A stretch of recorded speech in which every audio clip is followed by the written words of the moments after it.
아니 그러니까 그거를 해갖고 리퍼런스를 해갖고 지금 얘기를 하면 돈을 줘요. 그거 지금 확인해보자. 안녕하세요. 안녕하세요. 우리 예배 드리기 전에 잠깐 몇 가지 광고 말씀드리겠습니다. 오늘 그 캠프에서 뮤직 아트 스쿨 컨서버토리라고 하는데요. 오늘 와서 예배 드리는데 많이 왔더라고요. 80명 더 될 것 같은데 80명 온다 그러더니. 어쨌든 그렇게 80명이 와서 지금 이제 준비하고 있고요. 11시 예배 때 이제 같이 예배를 드릴 거예요. 그 다음에 오늘 전체 예배 후 전체 식사 있습니다. 보시다시피 많이 이렇게 자리가 좀 비좁을 거 혼잡할 것 같은데 어쨌든 잘 옆에서 좀 도와주시고 예배 마치자마자 이 의자를 그 식당으로 가져가야 되거든요. 예배 마치고 이렇게 식당으로 의자를 옮겨주시길 바랍니다. 오늘 성경 공부는 더불어서 없고요. 다음 주 예배 장소 그러니까 저는 채플은 카페트가 다 완성될 때까지 예배를 안 드립니다. 그러니까 오늘만 특별히 이제 저기서 드리는 거고요. 다음 주에는 여기서 드리고 또 우리 영어 예배도 바로 그냥 그 식당에서 예배를 드립니다. 카페트가 완전히 완성될 때까지는 이제 거의 예배 드리는 걸 조금 이렇게 좀 거기서 예배 드리는 건 좀 보류하도록 하겠습니다. 예, 우리 같이 찬양하도록 하시겠습니다. 찬양. 예수가 함께 계시니. 예.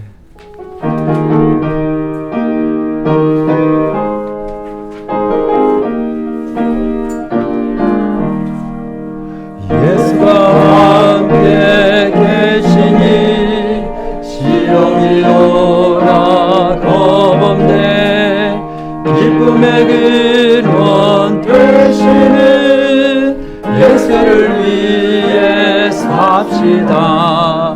날마다 주를 섬기며 언제나 주를 기리고 그 사랑 안에 살면서 당길로 방심합시다.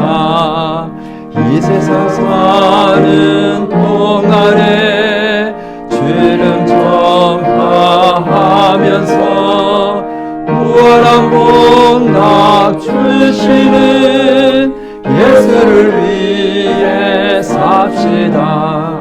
날마다 주를 섬기며 언제나 주를 기리고 그 사랑 안에 살면서 딴길로 다짐합시다.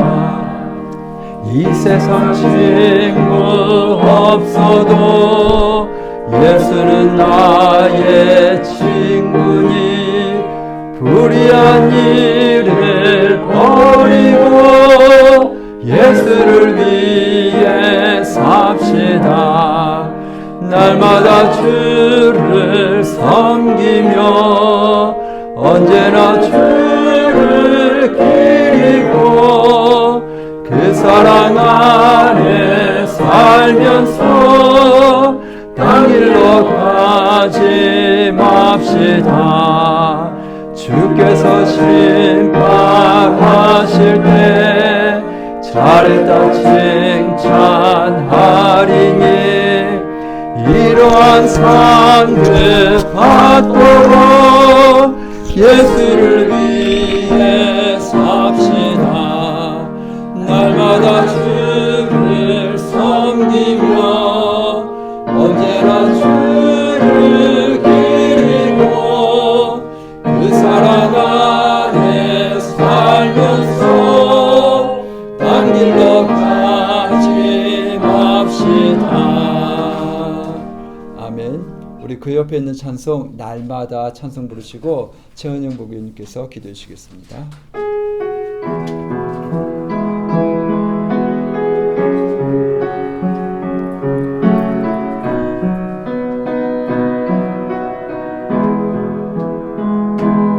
날마다 숨쉬는 순간마다 내 앞에 어려운 일 보내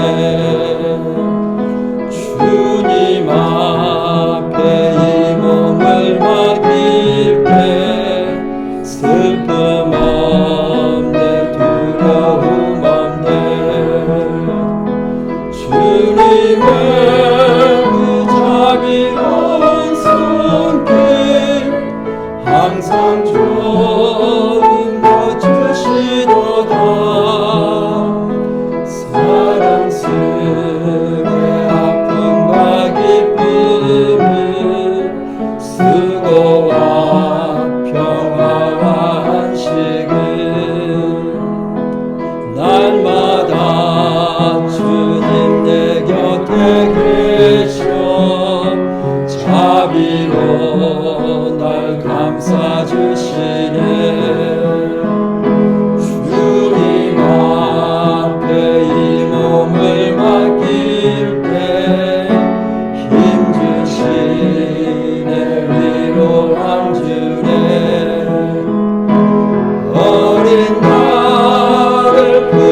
기도하겠습니다. 오직 주님의 날개의 그늘 아래서 참된 평안을 누리고자 이 시간 머리 숙인 성도들의 영혼을 품어주시는 자비로운 하나님 아버지, 거룩한 주일 주님의 보좌 앞으로 불러주시니 감사와 찬송을 올려드립니다. 지난 한 주 동안에도 허물 많고 연약한 저희들의 울타리가 되어주시고 메마른 세상 속에서도 푸른 초장과 실만한 물가로 인도하여 주셨음에 감사드립니다. 이 시간 온 마음과 정성을 다해 예배드리길 원하오니 저희들의 상한 심령을 십자가의 보혈로 깨끗하게 씻어주시고 주의 영으로 충만하게 하여 주옵소서. 우리의 기도들이 막힌 담이 무너지게 하시고 질병이 치유되며 가정과 일터에 묶인 문제들이 풀어지는 역사를 허락해 주시옵소서. 이 시간 하나님의 말씀을 들고 단위에 서신 주의 사자를 성령의 권능으로 붙들어 주옵소서. 선포되는 말씀을 통해 우리의 영혼이 살아나고 상한 마음이 위로를 얻으며 삶에 결단이 있는 은혜의 시간이 되게 하여 주옵소서. 모든 것 감사드리며 우리를 죄에서 구원하신 우리의 소망 예수 그리스도의 이름으로 간절히 기도드립니다. 아멘.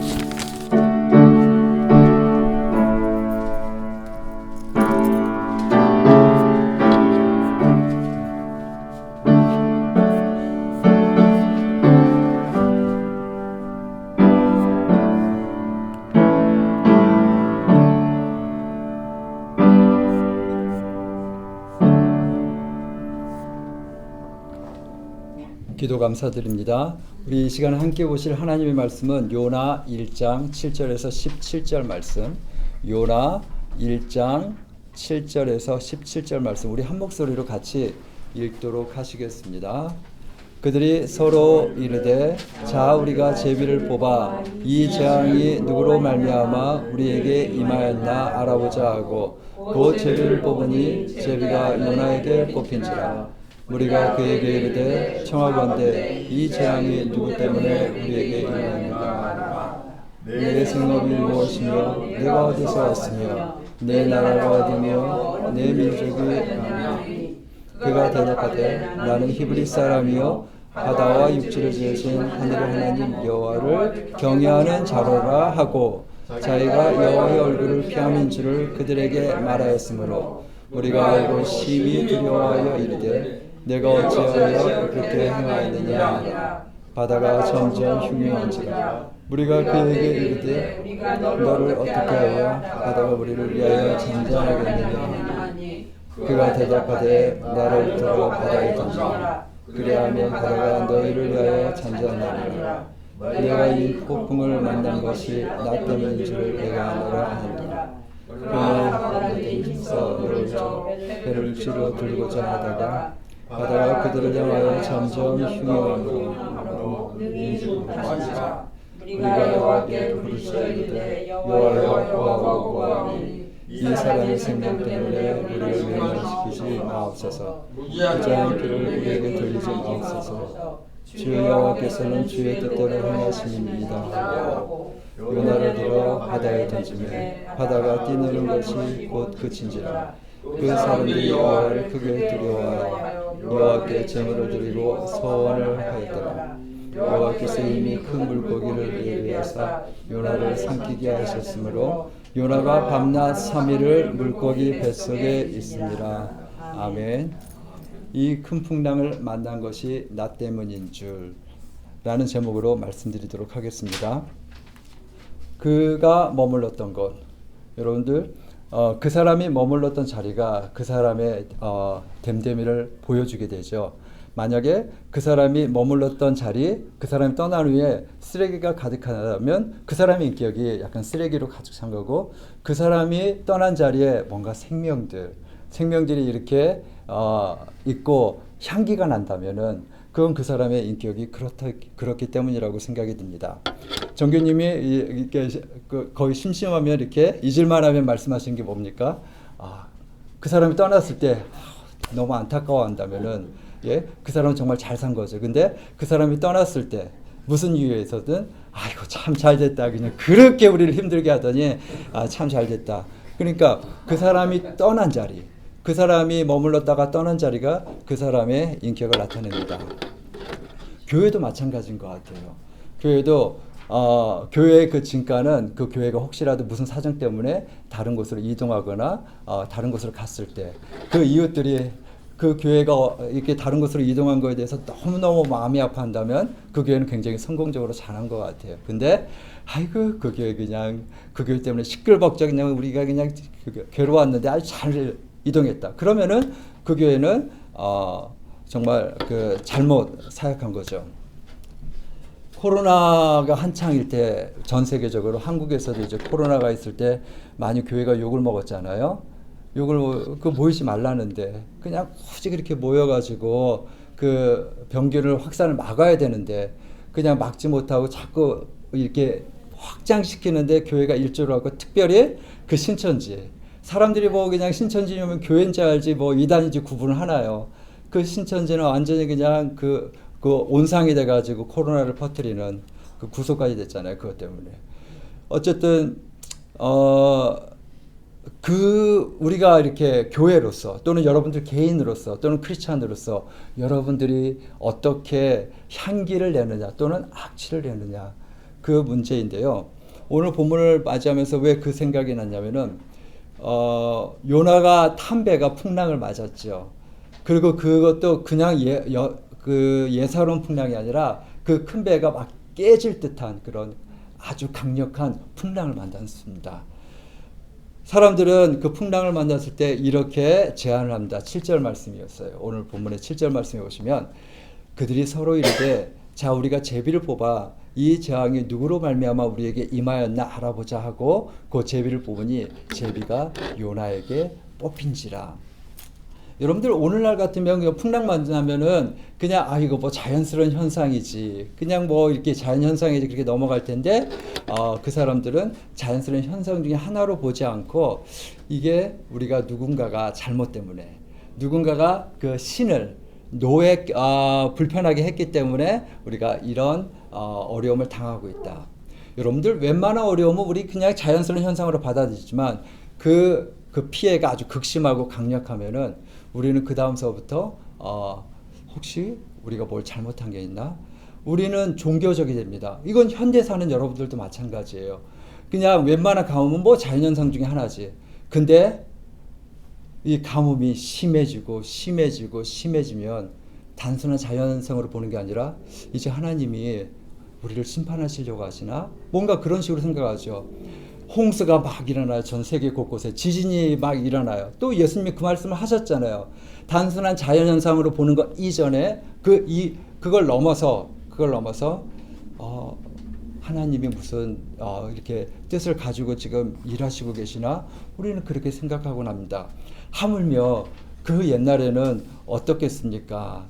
그렇게 과학도 발달하지 않았고 그랬는데 어떤 전적으로 자연 앞에 무능한 인간이 하나님 신적인 존재를 의지할 수밖에 없어. 더군다나 이 뱃사람들은요.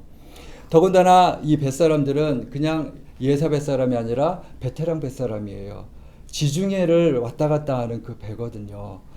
얼마나 경험도 많고 또 그 기후와 폭풍의 패턴도 그들은 이미 벌써 알았겠습니까? 근데 이 풍랑은 좀 달라요. 보통 때 일어나지 않는 풍랑이에요. 그것도 보통 때 경험하는 풍랑이 아주 배가 될 정도로 심한 풍랑이었어요. 이들은 단순한 자연현상 이전에 뭔가 신적인 존재의 간섭을 느꼈습니다. 그래서 이들은 이게 누구 때문인지 무엇 때문인지 제비를 뽑자 하면서 제비를 뽑았어요. 근데 그 제비가 요나에게 뽑혔습니다. 제비 뽑기는 성경에서 자주 등장하는 고대의 하나님의 뜻을 알기 위한 하나의 방식입니다.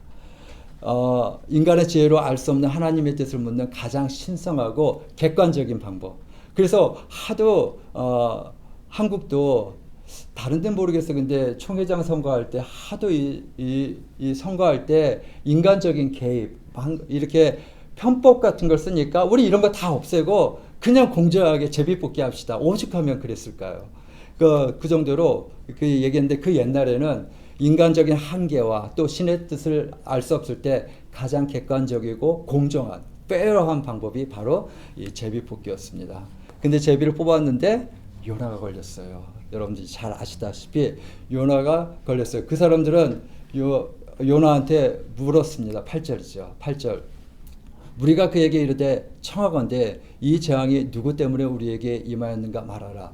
내 생업이 무엇이며 내가 어디서 왔으며 내 나라가 어디며 어느 민족에 속하였느냐 하니 그들은 요나의 겉모습만 보고는 잘 몰랐나 봐요. 이걸 통해서 또 알 수 있는 것이 이 배는 국제적으로 운행하는 배잖아요. 이 나라에서 저 스페인까지 가는 배니까 얼마나 다양한 그런 국적의 사람들이 또 있었겠습니까? 그러니까 물어보고 있죠.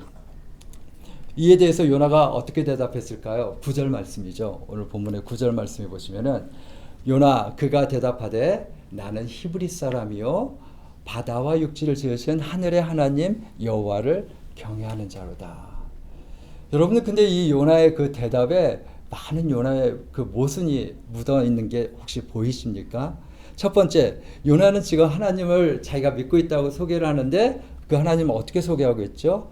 바다와 육지를 지으신 하늘의 하나님 여호와, 이렇게 하나님에 대해서 그렇게 알고 있는데 우리가 지난 성경 공부 시간에 봤듯이 요나는 마치 자기가 여호와를 피해서 도망하면 도망할 수 있다고 생각을 했잖아요. 그렇죠? 근데 본인은 고백하기를 바다와 육지를 지으신 하늘의 하나님, 그 하나님 앞에서 그 모든 만물을 창조하신 그 크신 하나님 앞에 내가 도망가면 도망갈 수 있을까? 정말 이 신앙 고백대로 요나가 하나님을 그렇게 받아들였다면은 요나는 그렇게 도망가려고 하지 않았을 것 같아요. 근데 자기가 도망가면 도망갈 수 있다고 생각한 것 같아요. 그런 부분에서 저는 이 요나의 대답에서 첫 번째 모순점을 발견했고요. 또 더 중요한 모순점은 그 다음입니다. 뭐라고 하죠? 자신은 그 하나님을 어떻게 하는 자? 경외하는 자. 경외하는 게 뭐예요? 한자 그대로 하면은 그쵸? 두려워하여서 공경하는 거. 두려워해서 거기서 두려움은 공포의 두려움이 아니라 뭔가 거역할 수 없는 그런 두려움이겠죠. 그래서 두려워하여 공경하는 게 우리 경외하는 건데 자기가 경외한다고 말하면서 이 경외하는 자의 특징이 뭐예요? 거역할 수 없는 게 경외하는 거잖아요. 그러면 순종하는 게 당연한 그런 반응인데 지금 요나는 여호와의 말씀을 불순종하여서 도망가고 있는 상황이에요. 그럼에도 불구하고 자신의 신앙 고백은 나는 하늘과 땅을 지으신 하늘의 하나님을 경외하는 자로다. 이렇게 바다와 육지를 지으신 하늘의 하나님을 경외하는 자로다. 그러니까 신앙 고백은 아주 똑떨어지게 잘해요. 아주 멋있어요. 짧고 굵고 거기에 자신의 어떤 하나님에 대한 신앙 고백이 있어요. 그러나 그의 삶은 전혀 신앙 고백을 따라가지 못해요. 오늘날 수없이 많은 그리스도인들이 처한 그런 현상입니다. 저도 있을 수 있고 그리고 여러분이 해당될 수도 있습니다. 무신론자, 이론적인 무신론자는 자기 입으로 하나님이 없다고 하는 사람이에요. 정말 말 그대로 무신론자죠. 말 그대로 무신론자. 사실 아무것도 안 믿는다고 하지만 아무것도 없다는 것을 믿고 있는 거죠. 그렇죠? 아무것도 없는 걸 어떻게 알아요? 본인이 다 알지도 못하는데. 근데 그걸 믿는 거죠. 사실 무신론자도 믿긴 믿고 있는 거예요. 아무것도 신이 없다는 것을 믿고 있는 거죠. 근데 그 무신론자가 있지만 실천적인 무신론자가 있다는 거 언젠가 제가 한번 말씀드린 적이 있습니다. 말로는 하나님을 부인하지 않아요. 하나님 있지. 그리고 나 하나님 믿어. 그런데 말은 그렇게 하지만은 생활은 하나님이 없는 것처럼 사는 것을 우리는 실천적인 무신론자라고 합니다. 성경에도 오늘날만 그런 게 아니라 옛날에도 그런 게 있었어요. 디도서 1장 6절에 보시면은 그들이 하나님을 시인하나 행위로는 부인하니 가증한 자요 복종하지 아니하는 자요 모든 선한 일을 버리는 자니라. 하나님은 시인해요. 입으로 하나님은 있어. 하나님은 살아계셔. 말로는 하는데 행위로는 부인한다라는 거예요. 하나님을 두려워하는 것도 없고 모든 것이 자기한테 달린 것처럼 생각하고 행동하고 그냥 하나님을 이렇게 없는 것처럼 행동하는 거. 얼마든지 우리가 이런 카테고리에 들어갈 수 있습니다. 여러분들 특별히 교회 다니시는 분들 하나님은 말로서 이렇게 예배를 인정하는데 우리의 삶은 전혀 우리의 생활 가운데 전혀 하나님이 없는 거, 걱정하는 거, 또 하나의 자연스러운 것 같지만은 믿음과 걱정은 이렇게 같이 갈 수가 없어요. 하나님을 신뢰하면 걱정은 내려갈 수밖에 없어요. 하나님을 신뢰하지 않으니까 걱정이 자꾸 올라오죠. 두려움도 마찬가지입니다. 하나님을 두려워하면 다른 것을 두려워하지 않아요. 그러나 하나님을 두려워하지 않으니까 다른 것들이 다 두려워지는 거예요. 삶이 에스겔 신약만 그런 게 아니라 구약에서도 에스겔도 이런 일들을 잘 봤어요. 백성이 모이는 것 같이 내게 나오며 내 백성처럼 내 앞에 앉아서 내 말을 들으나 그대로 행하지 아니하니 이는 그 입으로는 사랑을 나타내어도 마음으로는 이익을 따름이라. 여러분들 이스라엘 백성 과거 에스겔 때 이스라엘 백성들이 그랬다는 거. 예배의 자리로 나오고 말씀의 자리로 나오는데 내 백성처럼 내 말은 듣긴 하지만은 그대로 행하지는 않는다라는 거. 옛날이나 그때나 지금이나 이런 일들은 끊임없이 반복이 되고 있습니다. 바라기는 이런 말씀들이 여러분들의 거울이 됐으면 좋겠어요. 여러분들은 지금 몸만 이렇게 앉아있지 않고 여러분들의 영혼과 마음과 온 인격이 이 시간에 하나님의 존전 앞에 그리고 말씀 앞에 여러분들이 있기를 바랍니다. 오늘 여러분들 본문을 읽다 보면은 때문에라는 말이 이렇게 몇 번 이렇게 반복되는 게 좀 느껴지지 않나요? 저는 이렇게 읽다 보면 이게 때문에가 이렇게 자꾸 이렇게 눈에 보이더라고요. 사실 본문에서 8절, 12절, 14절에 이게 나오고 있어요. 우리가 그에게 이르되 청하건대 이 재앙이 누구 때문에 12절에 보면은 너희가 이 큰 폭풍을 만난 것이 나 때문인지를 내가 아노라. 14절에 보면은 이 사람의 생명 때문에 우리를 멸망시키지 마옵소서. 이 때문에 이렇게 나오는데요.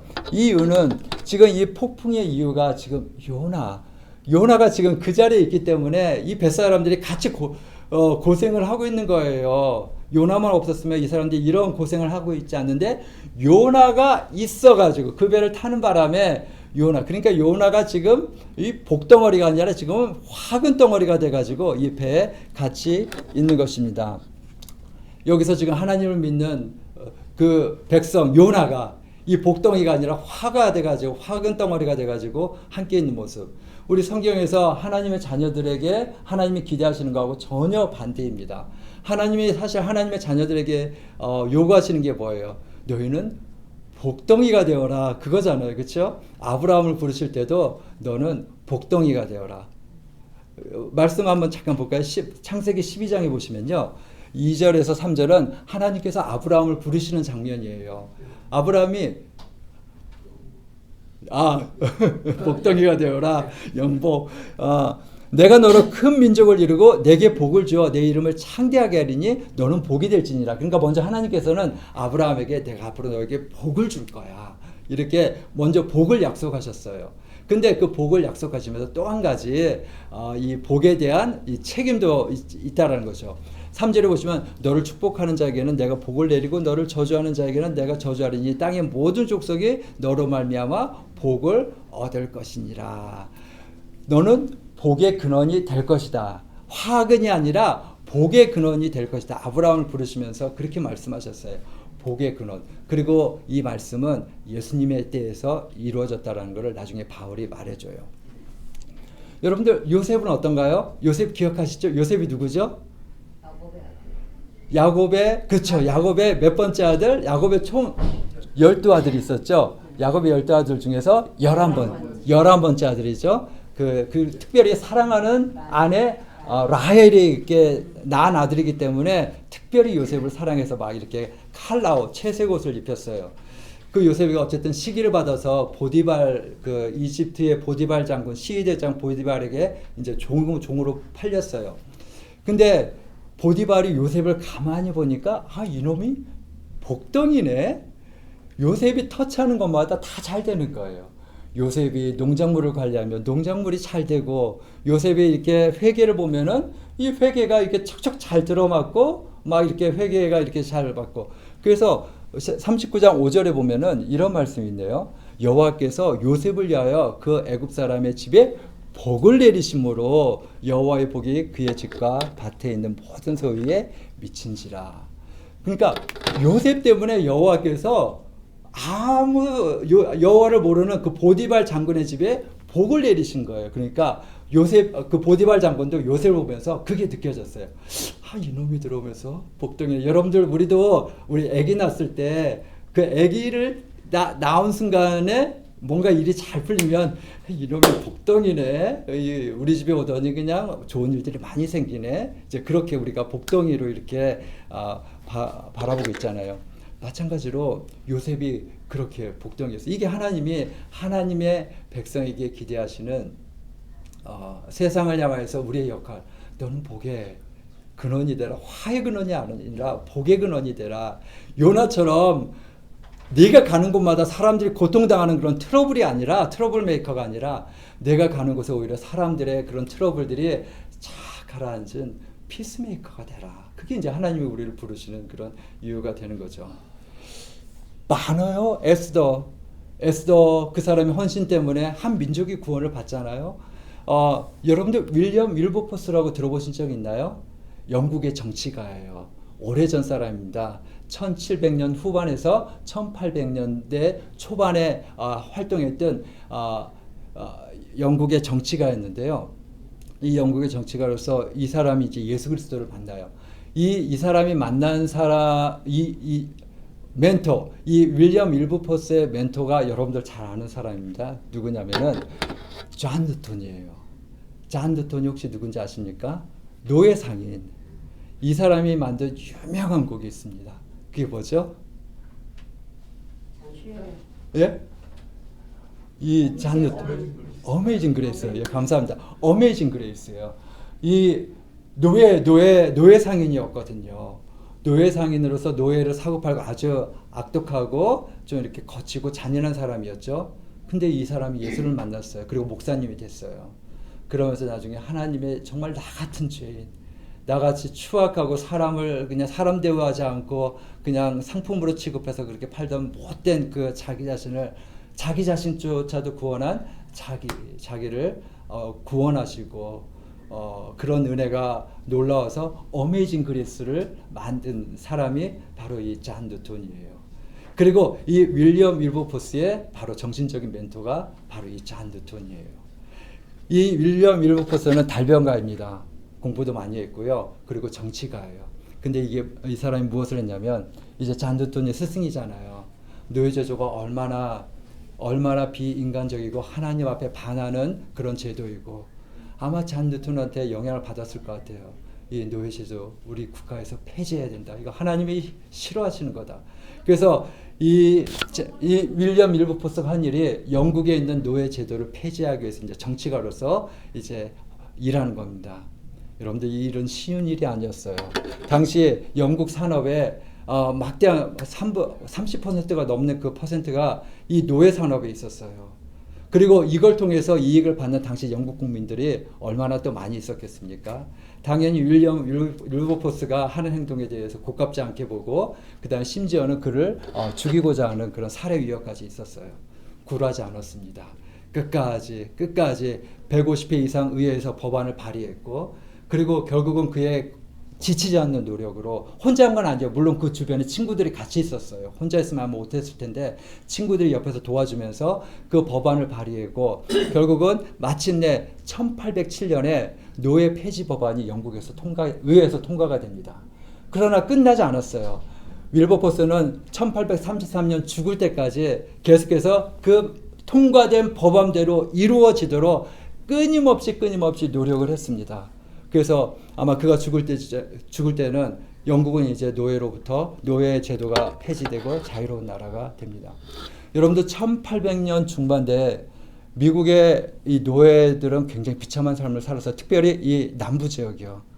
북부도 사실 마찬가지예요. 자유라고 하지만은 여전히 거기도 어려움을 겪긴 마찬가지예요. 그래서 남부에 있는 노인들이 많이 탈출을 해요. 실제로 탈출을 해서 일단은 북부로 도망을 쳐요. 북부로 도망치지만은 이제 당시 법안이 이 노예 주인이 이 북부까지 막 노예를 사냥꾼을 보내서 도망간 노예를 막 잡아오는 일들이 생겨요. 결국은 그래서 제가 어떤 스토리를 읽었는데 그건 나중에 기회가 되면 말씀드리겠습니다. 결국은 마지막으로 이제 피한 곳이 어디냐면은 영국이에요. 영국에 비하면 당시에 1800년도 중반에 미국은 무서운 노예제도로 수많은 그런 흑인들이 고통을 당하고 있었지만 그들이 영국에 갔을 때는 백인과 흑인이 같이 나란히 데이트를 하면서 손을 걷는 장면에서 도망간 노예가 충격을 받아요. 저게 가능해? 저게 가능해? 그게 어떻게 가능했을까요? 이런 윌버포스 같은 크리스찬 정치가들이 일을 했기 때문에, 목숨 걸고 일했기 때문에 그곳에 자유가 보장되는 나라가 이렇게 형성이 된 거예요. 수많은 노예의 입장에서 이런 윌버포스의 입장, 이런 사람이 어떻게 느껴질까요? 우리에게 자유를 가져다 준 정말 그 은인과 같은 존재가 아닐까요? 복의 근원. 그가 죽었을 때 얼마나 많은 사람들이 또 슬퍼했을까요? 너희는 세상의 빛과 소금이라고 했습니다. 너희는 세상의 빛이 되라도 소금이 되라도 아니고 너희는 빛이야. 너희는 세상의 소금이야 라고 하셨어요. 두 가지의 공통점이 있죠. 빛과 소금. 꼭 필요한 거죠. 그렇죠? 꼭 필요한 거. 없어서는 안 될 거. 너희는 그렇게 세상에 꼭 필요한 존재가 되라는 것이죠. 또 공통점이 뭐가 있을까요? 자신을 이렇게 소모하면서 태우면서 이렇게 하는 거죠. 소금은 자기를 녹이면서 그 소금기를 내죠. 빛은 자기를 태우면서 빛을 발하는 거잖아요. 뭔가 이렇게 요긴한 존재가 위해서 내 것을 이렇게 꼭 잡고 내 것을 꼭 잡고 있으면은 변화가 없죠. 한 알의 밀이 땅에 떨어져 썩으면 많은 열매를 맺고 한 알 그대로 있으면 그냥 그대로 있는 거죠. 썩지 않으면 그대로 있는 거죠. 썩는 과정은 고통스러운 과정이잖아요. 사실 좀 의인화해서 생각하자면은 결국 그런 것 같아요. 아까 향기냐 악취냐 그 차이인 것 같아요. 내가 편하려고 하면 내 욕심을 챙기고 내 주장을 내세우면은 거기에는 악취가 나더라고요. 그래서 거기에는 아픔이 있고 다툼이 있고. 근데 내 거를 좀 내려놓고 섬기고 그러면 거기에서는 이제 또 향기가 나더라고요. 던지라. 오늘 결국은 12절에 보시면은 던져지는 요나가 나옵니다. 그가 대답하되 나를 들어 바다에 던지라. 그리하면 바다가 저기 자리에 있습니다. 그가 대답하되 나를 들어 바다에 던지라. 나를 들어 던지라. 그리하면 바다가 너희를 위하여 잔잔하리라. 이런 말씀이 있죠. 그래서 이제 소금이 낯을 잃으면 어떻게 됐죠? 낯을 잃으면 사람 발에 밟힐 뿐이라 그랬잖아요. 그렇죠? 예. 사람들 쓸모없다라는 거죠. 너 필요해서 소금기가 필요해서 소금이 우리한테 필요한데 지금 너는 겉모양은 소금인데 소금 맛이 전혀 안 나네. 필요 없어. 그래서 발에 밟힌다라는 거죠. 동일하게 이 복의 근원이 아니라 이 화근 덩어리 요나는 결국 어떻게 되죠? 이 사람들의 세상에 의해서 집어 던져져요. 동일할 것 같아요. 오늘날 우리의 교회들도 만약에 우리가 소금기로서의 맛을 잃어버리거나 우리의 역할들을 잘 감당하지 못하면 우리는 결국 이제 배척을 받게 될 거고 던져지게 될 거죠. 우리가 모든 사람들의 시야를 의견을 의식하면서 살 필요는 없습니다. 그러나 우리가 하나님을 의식하면서 산다면은 우리는 배척받는 존재가 아니라 정말 가는 곳마다 아주 요긴한 존재가 되는 것이 하나님께서 우리에게 가르쳐 주신 사명입니다. 요나가 그래서 결국 던져졌을 때 바다가 잔잔해졌습니다. 이제 한 가지만 더 말씀드리고 말씀을 마칠게요. 예수님께서 바리새인들에게 이런 말씀하셨어요. 그때 바리새인들이 어떤 얘기를 했냐면은 우리한테 표적을 보여달라, 이적을 보여달라 막 그런 얘기를 했거든요. 그때 예수님이 뭐라고 하셨냐면은 악하고 음란한 세대가 자꾸 기적을 보기를 원한다. 근데 나는 너희들에게 보여줄 기적은 이제 요나의 기적밖에 없어. 그런 말씀하셨거든요. 요나의 기적. 지금 우리가 요나 보고 있잖아요. 요나의 기적이 뭘까?